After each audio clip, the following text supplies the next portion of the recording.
Pre monsoon કામગીરીના બળગા ફૂંકતી સુરત મહાનગરપાલિકાની Limbayat zone office બહાર અને અંદર પાણી ભરાઈ ગયા છે। ખાડીપુરની પરિસ્થિતિને પગલે 3 ફૂટ જેટલા પાણી ભરાઈ જતા લોકોને અને કર્મચારીઓને હાલાકી વેઠવી પડી રહી છે।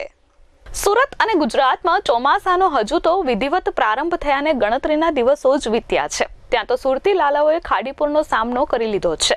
22 જૂને રાત્રે અને 23 જૂને દિવસભર સુરત શહેરમાં ધોધમાર વરસાદ વરસતા શહેરના અનેક વિસ્તારોમાં જળબંબાકારની સ્થિતિ સર્જાઈ હતી। શહેરના વરાછા રોડ, અડાજણ સહિતના વિસ્તારો મુશ્કેલીમાં મુકાયા હતા। તો 24 જૂને વહેલી સવારથી જ સુરત શહેર અને જિલ્લામાં ધોધમાર વરસાદ વરસતા શહેરમાંથી પસાર થતી ખાડીઓ ઓવરફ્લો થઈ હતી। સીમાડા, પરતપાટિયા, સરથાણા, ગોડાદરા, ભટાર, લિંબાયત, સણિયા, હેમાદ સહિતના વિસ્તારના લોકો ભારે મુશ્કેલીમાં મુકાયા હતા।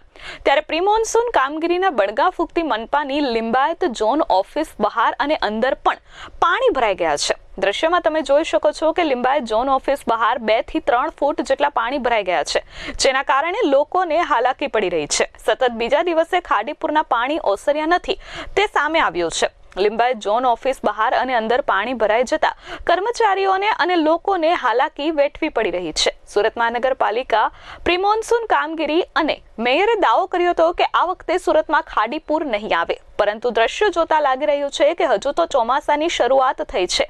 ત્યાં જ જો સુરતનો આ હાલ છે તો આવનારા દિવસોમાં સુરતની સુરત કેવી થશે? મુન્ના મલબારી, S24 ન્યૂઝ, સુરત।